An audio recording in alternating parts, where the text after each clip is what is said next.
Hi అండి, నేను మీ doctor Vineela, consultant obstetric and gynaecologist Medivalue multi speciality hospital Hanuman Junction. ఈ రోజు మనం గ్రోత్ స్కాన్ గురించి మాట్లాడుకుందాము. గ్రోత్ స్కాన్స్ మెయిన్ గా మనం 28 వీక్స్, 32 వీక్స్, 36 వీక్స్ లో చేస్తాము. గ్రోత్ స్కాన్ లో మనం ఫస్ట్ బేబీ పొజిషన్ చూస్తాము.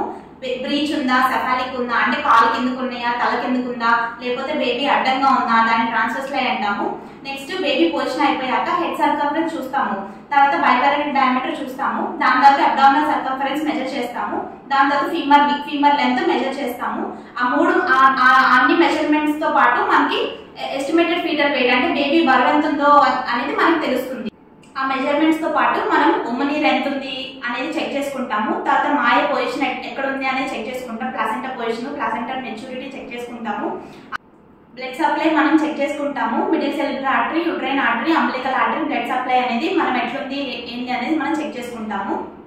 ఏమైనా మెడకు చుట్టుకుందా లేదా అనేది కూడా మనం చెక్ చేసుకోవాలి. అది సింగిల్ లూపా లేకపోతే 2 లూప్స్ ఆఫ్ కార్డ్ ఉందా లేదా అనేది, అది లూప్ కూడా లూజ్ ఉందా, టైట్ ఉందా అని కూడా మనం చెక్ చేస్తాము. ప్లస్ ఏంటి అంటే మెయిన్ గా ఈ గ్రోత్ స్కాన్ ఎక్కువ ఎవరికి అంటే ప్రతి ఒక్కరు చేయించుకోవాలి.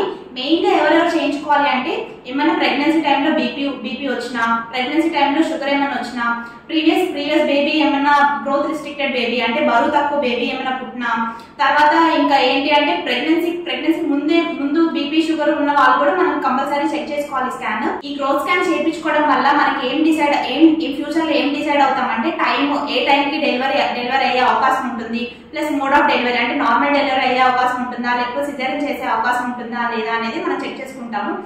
గ్రోత్ స్కాన్ అనేది కంపల్సరీ చేయించుకోండి, ఎవరు నెగ్లెక్ట్ చేయకండి.